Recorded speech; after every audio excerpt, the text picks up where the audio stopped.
J'étais un sale gosse à l'époque. J'ai fait une énorme connerie. Et je crois bien que j'ai cherché à ce qu'il m'arrive ce qui m'est arrivé. Je menais la vie impossible à mes parents, pour qu'ils m'accordent enfin de l'attention. Ça ne marchait jamais. Du moins, pas dans le sens que j'espérais. C'était l'exil dans ma chambre, enfermé, à chaque fois. Voilà ce que je ne supportais pas. Qu'ils m'engueulent à peine, et qu'ils cherchent à se débarrasser de moi. Croyez-moi quand je vous dis que j'ai tout essayé, jusqu'au hurlement permanent pour les forcer à venir me parler. Ces enfoirés ont préféré acheter des boules cuillères pour avoir la paix. Ouais, la paix.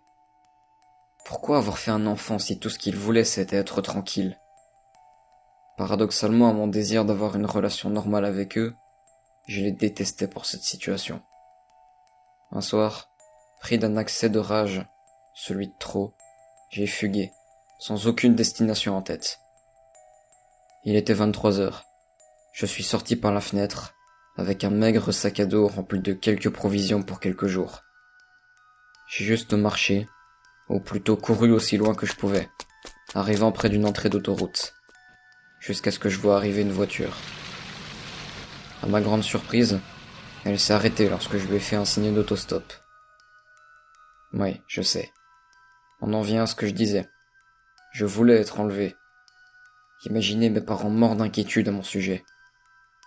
On ne connaît la valeur de quelque chose que lorsqu'on la perd. Et bien qu'ils me perdent. La vitre s'est ouverte.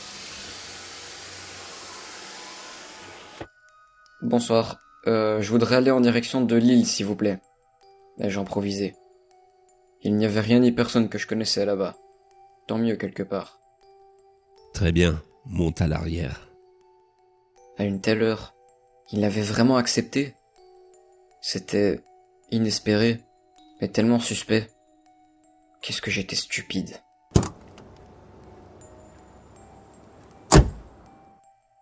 Il était peu bavard, le bougre. Ça amplifiait davantage ma terreur. La seule chose qu'il m'a dit, c'est... Tu devrais essayer de dormir. J'ai refusé, en prétextant le manque de sommeil. Si je pouvais déjà imaginer ma famille s'inquiéter de ma disparition, je pouvais surtout voir ce type au volant me faire des choses atroces dans une cave sombre. Je n'avais que 13 ans, aucune expérience dans un quelconque sport de combat, et pas beaucoup de jugeote. Dans sa voiture, j'étais à son entière merci. Je ne saurais même pas dire s'il se dirigeait vraiment vers la ville que je lui ai indiquée. De temps à autre, je regardais son visage via le rétroviseur intérieur. Peut-être espérais-je pouvoir sonder son esprit ainsi, ou détecter une quelconque sympathie en lui pour me rassurer. Je n'arrivais pas à lui en trouver, bien au contraire.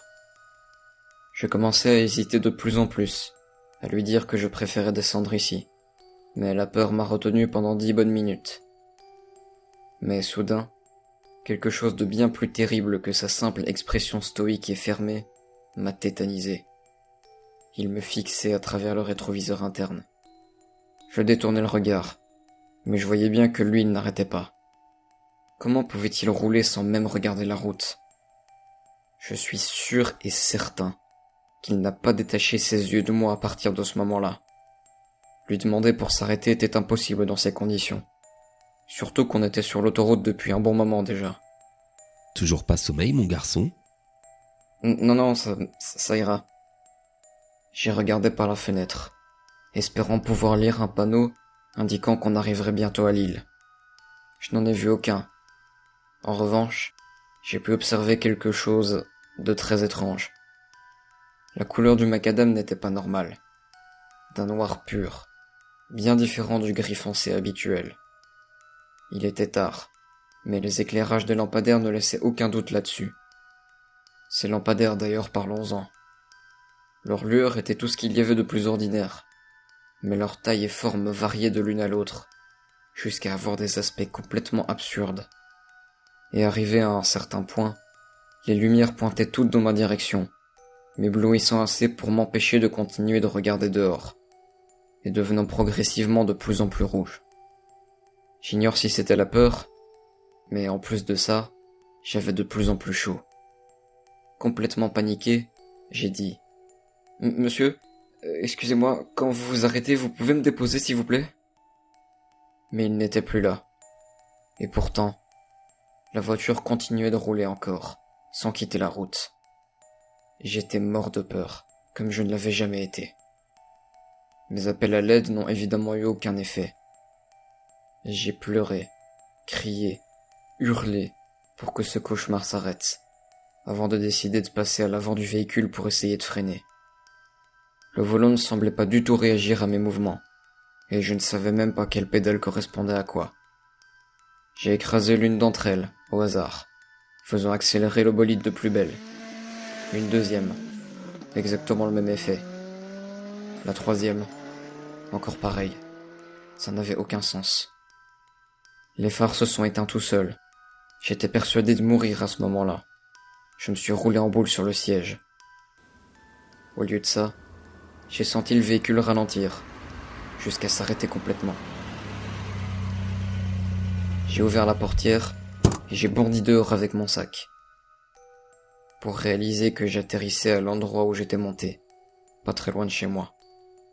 La portière s'est refermée et la voiture a redémarré en trombe, furieusement. Quelques secondes plus tard, j'étais de nouveau seul dans la pénombre. Avec du recul, je crois que cette chose a essayé de m'emmener quelque part de peu souhaitable. Je sais que ce n'était pas un rêve, pour 2 raisons. Premièrement, je suis rentré chez moi discrètement pendant la nuit et j'ai été dormir après. Ou du moins, j'ai essayé. Et je sais que c'était bien trop réel pour être un rêve. Deuxièmement, j'ai fini par surmonter ce traumatisme. Et 10 ans après, je m'apprête à m'entraîner à rouler avec un guide. Et ce moniteur, justement, j'en suis absolument certain. C'est cet homme que j'ai vu ce soir-là. Et il n'a même pas pris une ride. Bonjour jeune homme.